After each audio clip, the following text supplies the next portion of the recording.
show in the world. Oh, that's good. Greenbrier. SPED Talks. Once you see it come to the right place. Kelly. Brenda. How do we do it day after day? Welcome back to SPED Talks, episode 2. Parent-teacher conferences. It's that time of year where we need extra deodorant, Kelly. Feeling a little hot, feeling a little pressure. And why is that? Parent-teacher conferences. Ooh, it's a tough time of year. It is a tough time of year. But we're going to help you get ready.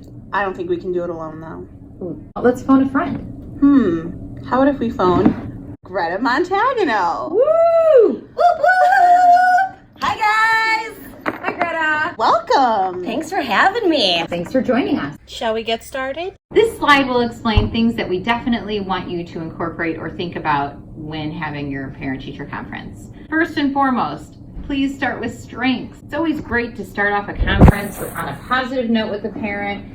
Maybe you highlight that student academically, but maybe you also mention some other things that make that student unique and that are very positive, them showing kindness in the classroom. So you also want to explain any struggles the child's having or areas of weaknesses. However, when you do that and you start to explain how the student is struggling, you want to talk about the strategies that you have been implementing to help that student with their struggles, in addition to a plan for the future. So this is what we've implemented in the past. This is what we're going to be implementing as we move forward. Also, I think it's important to explain each student as an individual learner. So talk about their unique learning strengths, again, and their unique learning needs. Don't do any comparing between their classmates or anything like that. Just make sure just to focus on that individual student when talking with parents. And then also, if you're going to be using visuals, that's great. Just make sure that you know how to explain the data or the handouts that you're providing them. And if you don't, feel free to come by my office because I'd be more than happy to help you develop a little script in order for you to explain that accurately and in parent-friendly language. Go check on the student's skills. So like that way, if there's an area of deficit, it's already on your radar. So when the parents come in and they bring something up, it's either already on your radar or you're already aware of it. So you're not caught off guard and you're not being pressured into trying to get services or trying to do an evaluation. And when in doubt, ask a friend. Greta's always there. We're always there for you. Suggesting or offering IEP services. First and foremost, that is illegal. There is a process to getting IEP services. You can't just tell a parent, I'm going to look into getting you some IEP services. That is not how it works. Same for promising intervention services. There are steps and processes that the school must go through in order to offer these services and interventions. You can't just say, I'm going to make sure your child gets them, or we'll start them on intervention, or call this person for an IEP. There's Or I'll talk steps. to the interventionist and get them some services. Right. You can't just say you'll get them some services. You have to go through the necessary steps and process. And if you're not sure about those steps and processes, talk to me, talk to Kelly, talk to any of the interventionists. We'd be more than happy to familiarize you with those steps. Also, do not give students a placeholder in class. Do not tell parents that their child is the highest in the class or the lowest in the class. Talk about each student as an individual. Do not give them a ranking in your class. Also, highly illegal. Telling parents that you think that their child has a learning disability or any other type of diagnoses like ADHD. I'm not a doctor. You're not a doctor. Shouldn't be doing this. I think that's all that I need to really say about that one, Kel and Brenda. I agree. I also think even though you're not a doctor, it doesn't mean that you should be implying it. Trips illegal. Triple illegal. We give educational diagnoses after going through a very intensive evaluation process here at school. It's still not a medical diagnosis. Shouldn't be telling parents that their child may have ADHD or implying that they may have a disability. No. If you don't know how to interpret data, just don't give it to parents. If you want to know how to interpret it, come on down to my office, and I would be more than happy to walk you through that. But don't give data or handouts or any information to parents without explaining it first. Just avoid doing that altogether because I think that makes parents confused. Please avoid being overly negative or sugarcoating the student's performance in your classroom.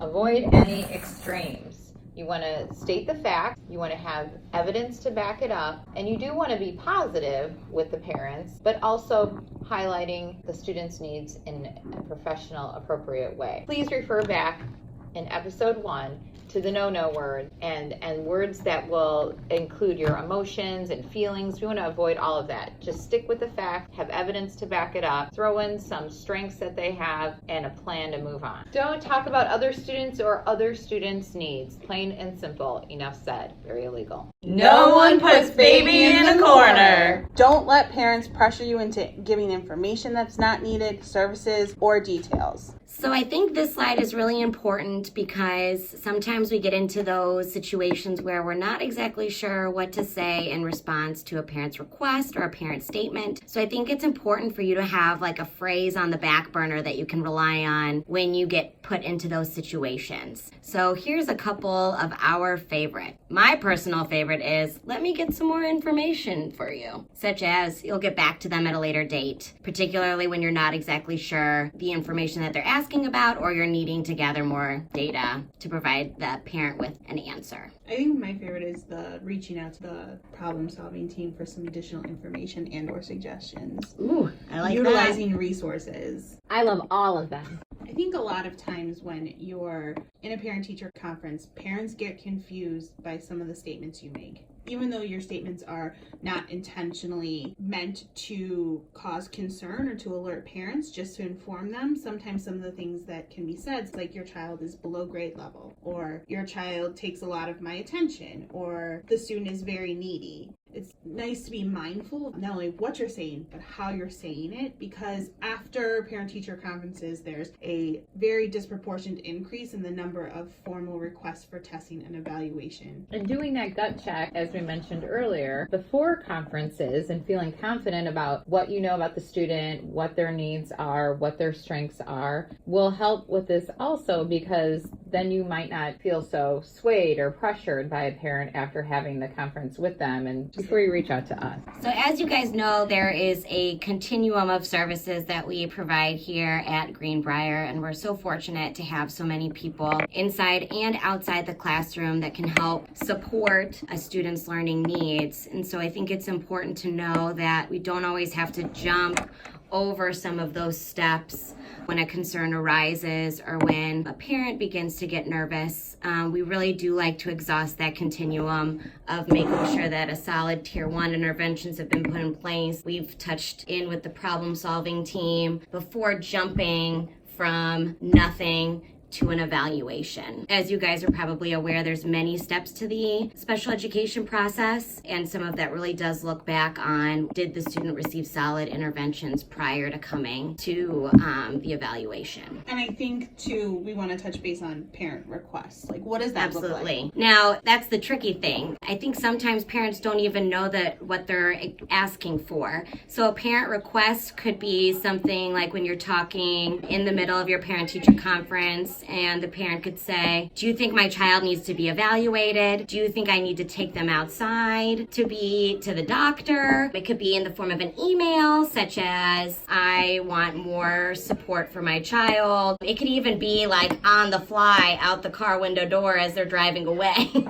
Greta, how would you respond to a parent that said, do you think I should take my child to the doctor? So typically, how I respond to parents when they say that is, obviously that's a parent choice. Those concerns are something that you can share with your doctor if it's something that's particularly concerning to you. But me and my profession, I cannot give a recommendation as to whether or not a parent should be taking their child to a doctor. So if in doubt about a parent request, Yes. what should we do? Come to me. I can tell you exactly what it is, because sometimes it gets a little fuzzy and blurry, and so I'm pretty good at discerning whether or not the parent's asking for something or whether they're just following up or seeking more information about a concern area. And legally and just logistically, it's better to be overcautious and bring them to you than Correct. to miss out on one. Because we do have a certain timeline in which we need to respond to parent requests. So when in doubt, come see me. Thank you so much for joining us today. And thank you to Greta Montagano. Thank you so much for Site having me. extraordinaire. And thank you everyone who has given us such positive feedback on the SPED Talks. Your emails, stopping by Kelly's office, all of that means so much to us. We really appreciate it. There are more SPED Talks to come. There will be, Kelly. Hopefully we'll have some more special guests. Looking forward to that. Also more topic. We're going to be doing a variety of topics that will be of interest to you guys. So if you think of a topic or if you know something that maybe you'd like to have a little bit more information on, feel free to email Brenda or myself or stop by our office and just drop us a little suggestion. We're always open for suggestions. Absolutely. Remember, we have Starburst in entertainment. True story. Wait, Brenda, what's that sound? I know, Kelly. What is that sound? It's another prize alert. Woo! So just as last time with episode 1. Episode 1.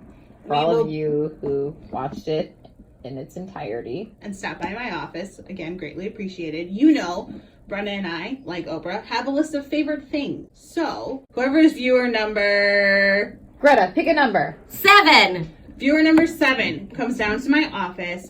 We will give them a choice from our favorite things list. And then just as last time, there'll be a second chance raffle as well. So, everybody that steps down, their name will be put into a bucket and we'll pull a second chance winner. So thank you again and we appreciate it. And until next time, I'm Kelly. I'm Brenda.